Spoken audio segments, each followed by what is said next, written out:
it's a great introductory class for people who are kind of getting back into movement and how to um, understand what kind of moves can still be movement and fitness and exercise, as well as on the flip side of this, if you are an intense fitness goer, this is a great kind of like recovery-based day that just kind of gets blood flowing back to the muscles, gets you to focus a little bit on movement ranges that don't necessarily get done a lot with like some traditional movements.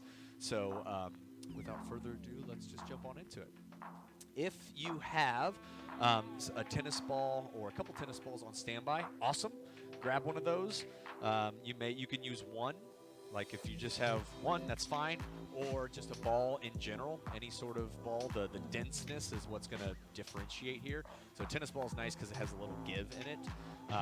So worth looking into if it's something that you want to continue moving on to. I'm a true believer in a little bit of trigger point foam rolling, so we'll do that here. If you have two of them, you can put them in a sock like so, spin the sock a little bit, wrap the sock back over it, and you now have something that's going to be really helpful for what we're going to do today, which for the back. If you do not have trigger point or any sort of ball laying around, no big deal. We'll focus on a little bit of using the room around us and a little bit of self-massage as well, which will still help to kind of get some blood flow into the fascia and start to kind of like release a little bit of it, or at least help us to be aware of what it is that we're working with in there, okay? First and foremost, let's just set this off to the side, and what I want to do is just kind of get us into a little bit of just easy movement. So I'm going to kind of just step us into a couple of different directions. So all we're going to do is we're going to step forward, lean into that foot, step back, lean into the second foot, step back, and lean back. Then switch. Step forward, lean, step back, lean into the weight, step back, lean. Forward, side, hype, and back. Forward, something nice and easy. Just kind of go through that revolution as you start to get just a little bit of movement into the body. Just that.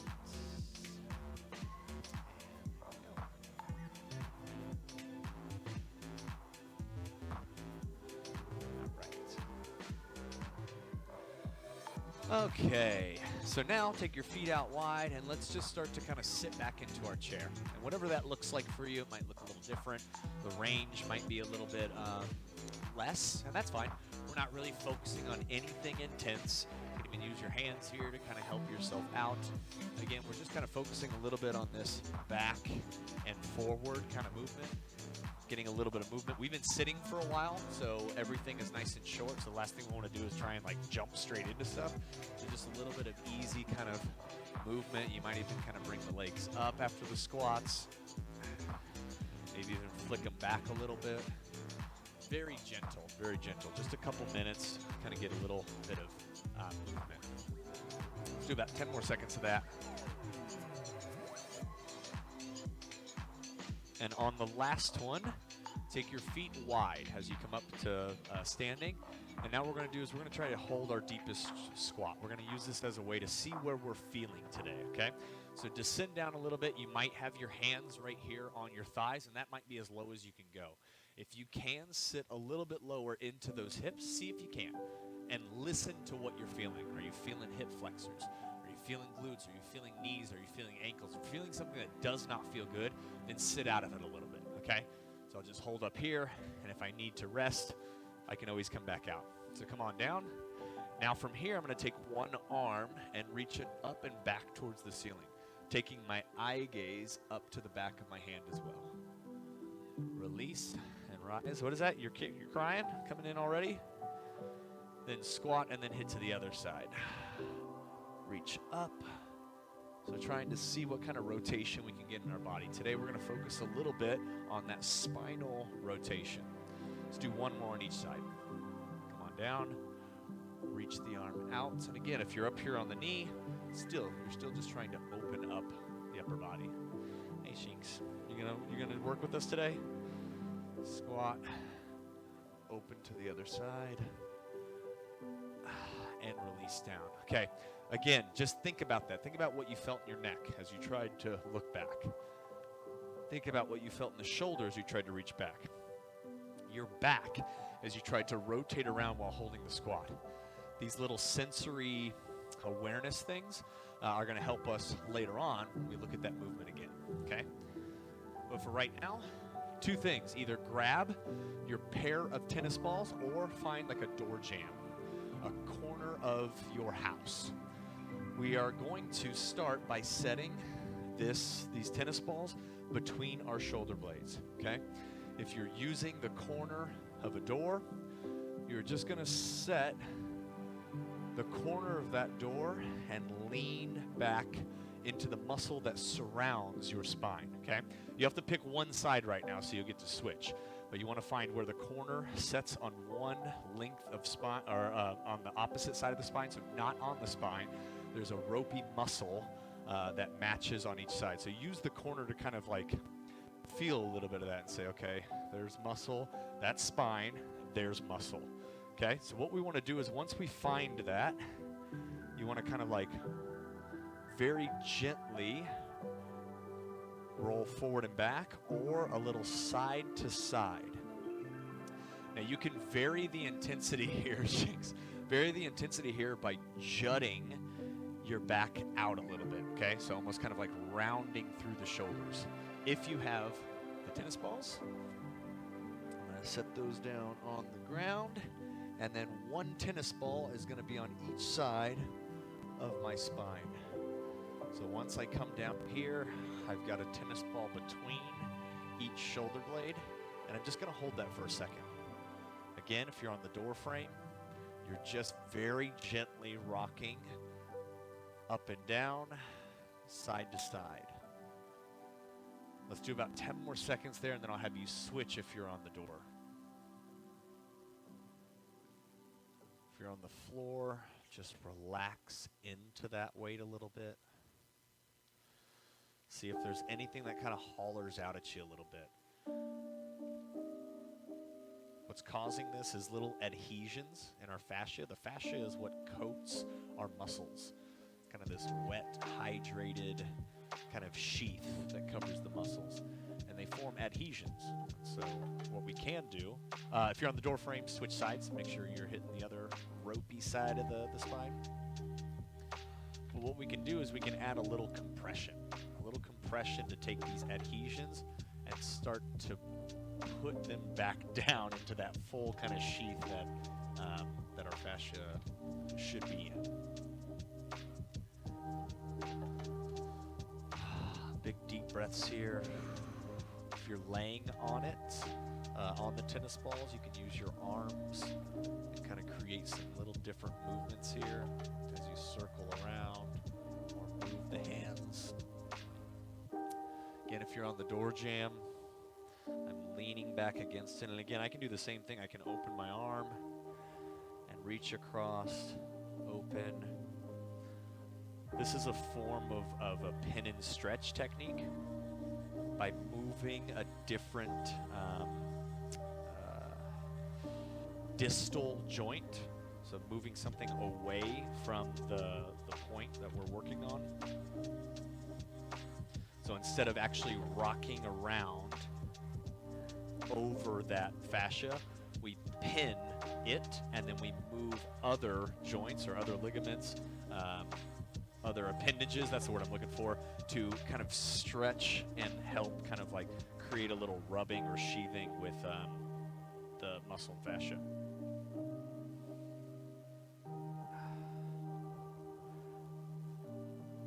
All right. Very gently come out of that one, whether you're on the tennis balls or on the door jamb. Roll yourself up. Give yourself maybe just a couple little gentle arm swings. Sweeping through the shoulder. Good. Second side. So when we talk about rotation through the spine, a lot of that happens here too. So the thing about our spine is if this is one tight, let's think of it as like a string of Christmas lights. If one bulb is out, the whole strand is messed up, right? One bulb is out, so we've got to fix each little point of it. Right now, we won't have a whole lot of time to like hit every trigger point in the back, but we do want to work up into the neck a little bit, the traps, which prevent us from a lot of that movement as well. If you do not have your tennis ball, it's self-massage. I'm going to take these 2 fingers and I'm going to place it up on my trap. Okay, what I'm going to do is I'm going to kind of knead a little bit of my shoulder with like a little gentle kind of like pulsing with the 2 fingers, like little machine pistons. And I'm just going to trace down to where it connects at the top of my shoulder, all the way up to where it falls into the neck. And you start to kind of lose it into the neck. Okay, so I'm just going to be working up and down. I can work a little bit further back. I can work a little bit further forward. And just listen in to what you're feeling here. If you have the tennis ball, this is where the door jamb comes into play again. I could take this ball, set it right here on my neck. I take that same side arm behind my back, I tip forward, and I press up against the door frame. So the door frame, which I'll use this as an example because I'll be off camera if I try to do it.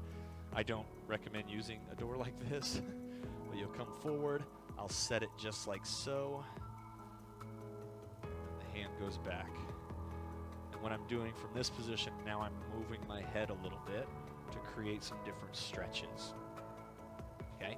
If you're self-massaging, same thing, using the fingers.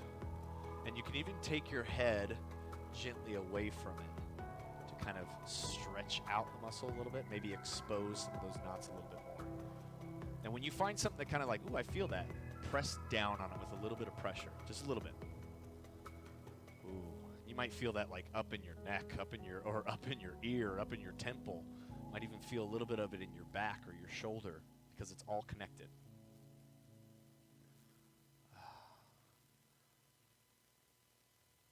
All right, other side.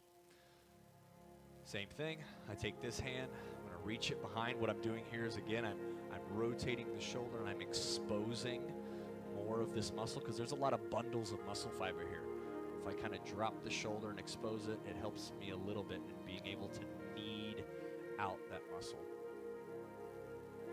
Same thing, working down and up. And you may feel a couple points that kind of holler at you as you're typing your keyboard up and down the traps. You might say like, ooh, I feel that. So you know what? Once you feel one, again, take one finger and put a little pressure into it. Take some deep breaths.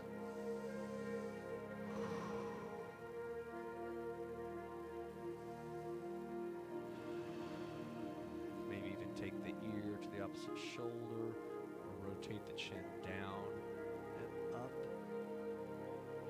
Trying to stop a little bit of that blood flow to the muscle so it becomes a little easier to be malleable.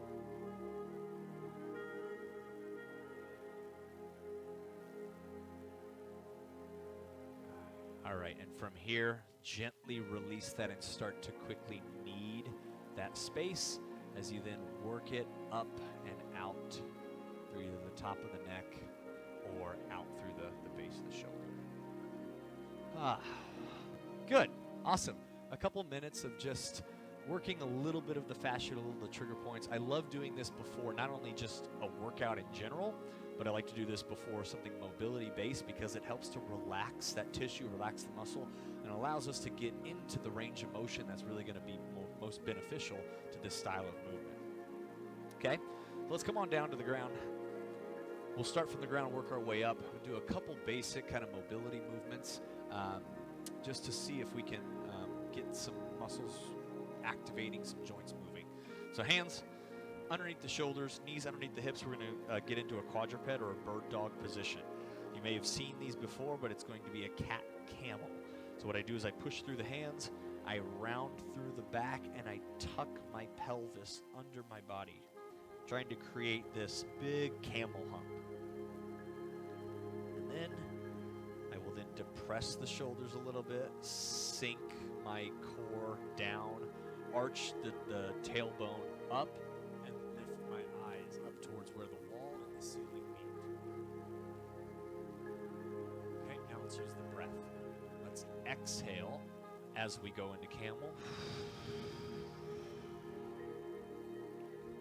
Inhale, coming into cat. Exhale. And let's do a couple of those for 30 seconds or so. Just let yourself kind of flow in and out of it.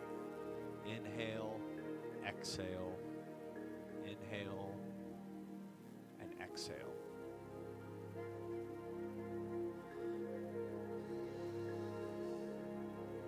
And if something doesn't feel right, just work right under that range. Maybe if you tip back and you're like, ooh, my low back doesn't like that, okay, then don't arch. Don't actively use the muscle to arch the back. Just let the hips tip, okay? This isn't necessarily a stretch, so you shouldn't feel yourself really pulling in through it. All right, come on up. Stay on the knees. Gonna take one leg forward. We're gonna work into those hip flexors because we sit a lot. This is one of the best things that we can do for kind of like getting the hip flexors to remember what it's like to be at its full length. It's a normal length. So 90-90 in our feet. And what we're going to do is we're just going to let our body push forward and back. Okay, from the side, I just push forward and back. Now look at my low back here. Okay, I'm keeping it straight. All I'm doing is I'm letting my hips guide the movement here. Common fault here is what we end up doing is we end up arching into the back. And this isn't a good movement pattern, a good habit to learn, as it puts undue stress in through the back. So from here, now take this same side arm and let's reach it up. Now if you've taken some of my classes before, we do this. We do this in the warm-up sometimes, in a standing position. Inhale, exhale. Breathing is super important in movements like this.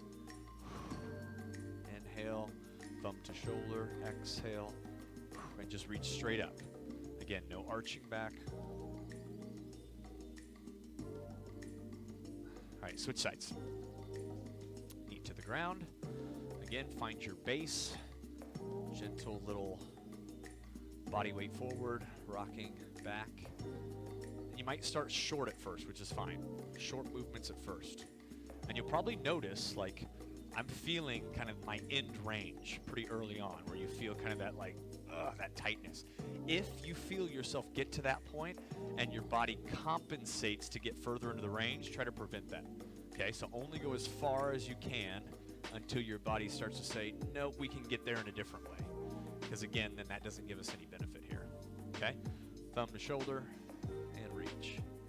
Thumb to shoulder, reach.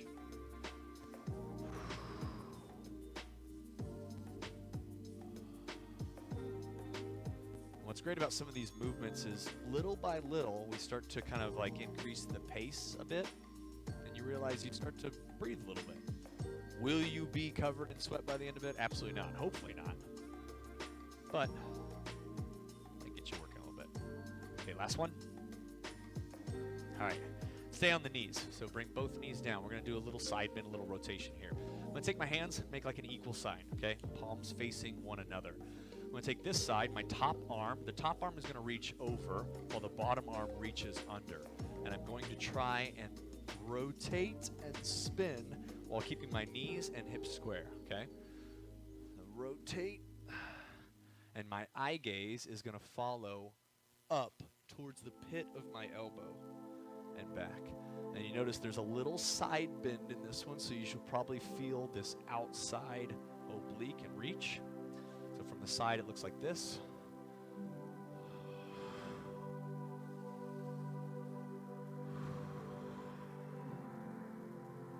And hopefully you feel a little spiraling that's happening in through your thoracic, your spine.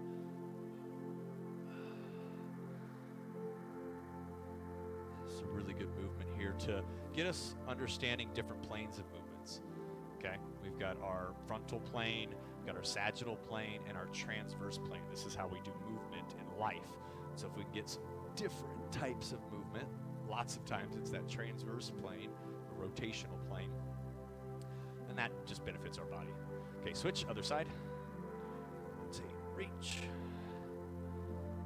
Rotate, reach. Again, follow the breath. Exhale each time you're going into that movement. Inhale on the return. It's a good habit to get into. Exhale. In. Exhale. See if you can't reach with your fingers. Actively take the fingers, reach to the wall, reach to the back. You're just helping to give a little bit of twist. Let's go one more. Awesome. Stand. If you have a wall, something close by, this is where you want to use it. So again, thoracic mobility that we're moving on here. So take the hands right at about shoulder height, okay? Or maybe right even under. My shield kind of gets in the way here. I'm leaning into the wall ever so slightly. My feet are right outside my hips. What I'm going to do here is I'm just going to bow. So I'm just going to take my hips back and let my head fall through and under the arms. Now you're going to feel two different things here. One, you're going to feel the back side of your body, especially if it's a little tight. And you might feel it more there than in the back and shoulders, which is fine. You might also feel it in the shoulders. But ideally, we want to get just a little bit of the hips to pop and a little bit of opening into our thoracic, which is our mid-back. So I'm going to descend, find that in range, and rise back up. Again, descend, end range, and rise up.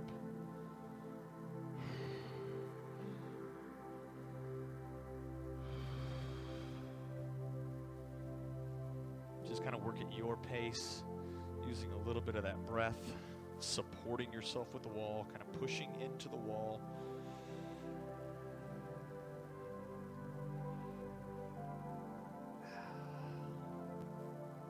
Let's do about 2 more of those. And we've got one more movement to kind of get a little bit of mobility, and then I'll take us through some functional movements based off of what we did today. All right, last move, ankles. So I'm going to be in the same position with my hands against the wall. I'm going to start with my left foot, okay? I'm going to gently take it a step back to where there's just I'm leaning against the wall a little bit. I'm going to lift my back leg, take it to about 90 degrees. I'm going to open it out to one side, and then I'm going to walk it across, okay? Keeping the heel of my foot down. Technically, all 4 corners of my foot down. So the big toe, the pinky toe, and then the heel, okay? But this is a little bit for not only we're getting some activation in through the hip flexor, but we're trying to keep the ankle stable, or not necessarily stable. We're trying to strengthen up its ability to move out of a stable position. It's actually good for it. Okay, once you've done a couple of these, start to increase a little bit of the movement. And you can almost use a little bit of gentle momentum to get that leg across. All right, switch sides. Same thing. Walk before we run. So hands, I step back slightly, I lift up, I open to the side, and then I take it across. I open to the side and take it across.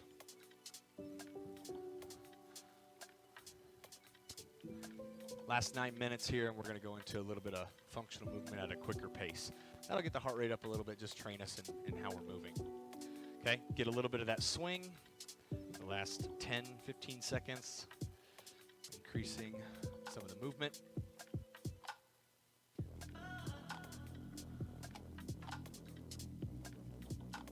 And rest. Good. Hopefully things are feeling a little bit better now, which we'll find out a little bit later. Right now I want to take us through a couple quick movements so we can, now we've opened up a little mobility, let's strengthen up some of those areas we've worked on. The first thing to teach is going to be the pelvic tilt. Pelvic tilt is a great core strengthening movement, creating lumbar stability, just very important for a lot of different ways. So let's look at how to do that real quick. Lie on your back, take your hands, bring your fingertips together underneath your low back. Now, in order to initiate a pelvic tilt, what we do is we press our back against the fingers and tighten up the core a little bit. In other words, brace, we call this bracing the abs, but what you might feel is your pelvis tipping down, okay? There's gonna be a gentle tip down. So all I want you to do is take your fingers underneath, press the back down, tilt the pelvis back like it's a bucket of water that you're tipping backwards. Brace for a second, hold, hold, hold, hold, hold. Release, open up, and then press back down. Hold, hold, hold, hold. Release, press back down. Hold. You should still be able to breathe. You should still be able to talk. Release. Press down, hold. It's almost as if you're dropping your back onto your fingers with pressure and curling the hips, using the abs, curling the hips and the tailbone off of the floor. It's like you're trying to use that brace to pull your hips back. One more time. Okay. Let's try that same thing. Let's add a leg lift this time. So now we press down and I lift one leg up. Release, toe comes down.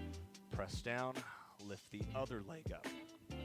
And this is where you'll know if the back is doing the work or if your abs are doing the work. So press down on the fingers, lift one leg.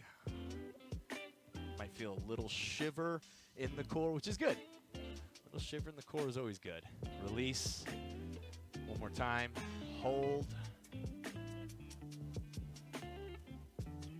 and release.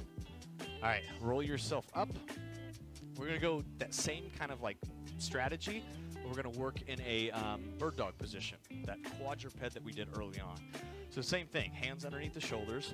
Let's gently take the back as if we're kind of tipping the pelvis so it's not falling straight down and creating this arch. I'm now tipping the pelvis a little bit. And what I'm gonna do is I'm gonna raise one arm up and the opposite leg. And you should feel equal weight in the hand that's down and the knee that's down. And really, when focusing on the pelvic tilt and the brace and the abs, you're going to feel a lot of things activating here. All right, come back down. Same side. Reach up. I want to work the same side while we're kind of understanding the balance on that side. Okay, so about 15 more seconds of just this one side. Reach out, bird dog. And gently come down, okay? Don't let momentum or don't release the tension. Try to be like a ninja, very silent. All right, switch sides. Reach up and out. Adjust, because now there's a little different weight distribution. Adjust. So from straight on, it looks like this. And then release slowly back to the floor. Just let your knee and fingers scrape the floor, holding the brace still, and then come right back up. Squeeze your butt a little bit to get the leg straight out. Okay, release. One more time. Up. Hold it, hold it, hold it, hold it.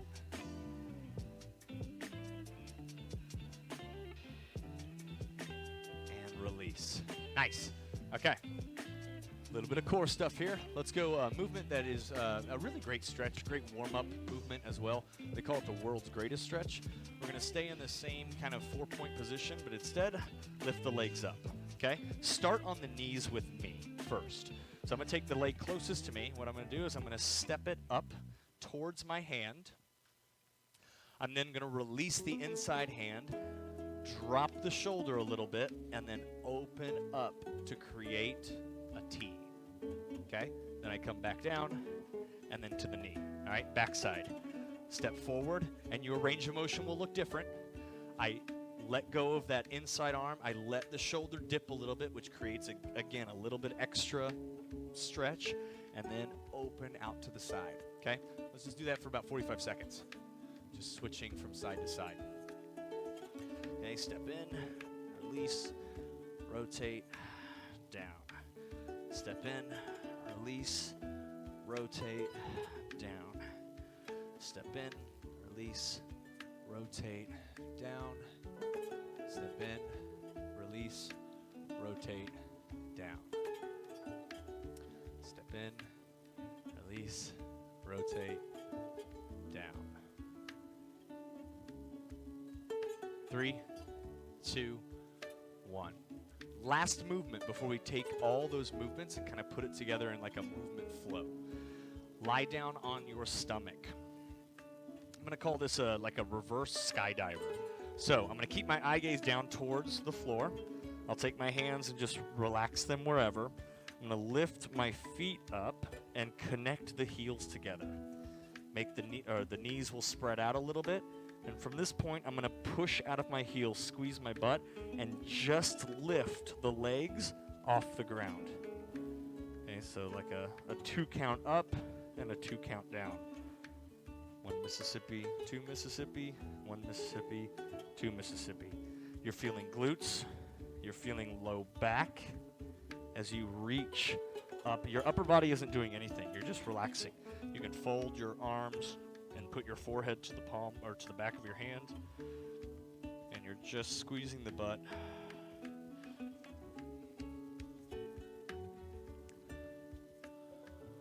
All right, one more time. Rest. Watch me. Here's the movements that we did. We're just gonna do them together now. So on each side, we're gonna start in this bird dog position.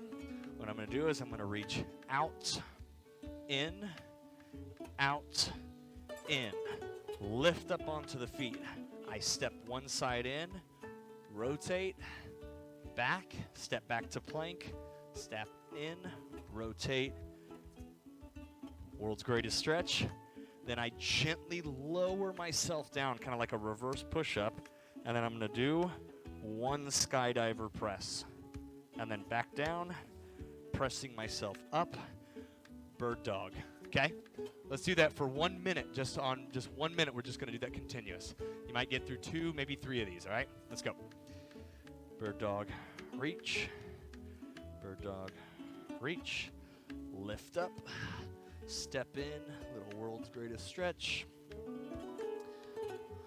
And I don't know if it's the world's greatest stretch. It's definitely a really good one, though. Maybe back to the knees as I lower myself into that reverse push-up to connect the heels, squeeze the butt, lift up, hold the top for a second, release, back up, 4-point position. Bird dog, up onto toes. I love getting into some movement flows. And eventually, once you start to understand what's working in these movements and feeling more confident with them, then you can start to combine them a little bit quicker and start to advance them. So this is a very kind of basic start to this. Getting down on the floor might feel not so great right now. You can do a lot of this from against the wall again, or use a platform like a chair, where you can still work on focusing on the same thing. I step forward, rotate, lots of things here. Okay, in 3, 2, and 1. All right, as we wrap up here, now that we've gotten a little bit of heart rate lifting here at the end, but hopefully some of those movements felt not so resisted as maybe they usually do. Let's take one check. Feet outside the hips. Let's descend down into our squat. See what that feels like.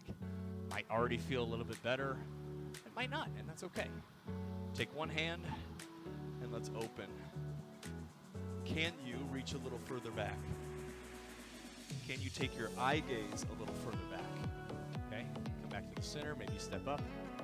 Last one, squat low, open. And I can tell through my back, I can reach further. I get a little extra reach in that, okay? Maybe do one more on each side, just kind of get a good little stretch again. And with that, come up to the top, 2 final deep breaths, big inhale.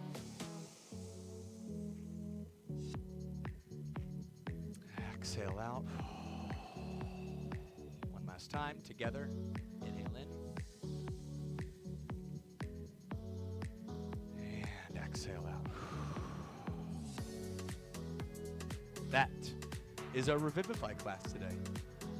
Awesome, awesome. 30 minutes goes really quick, and we could spend a lot of time on these mobility movements, going through them a second time, a third time.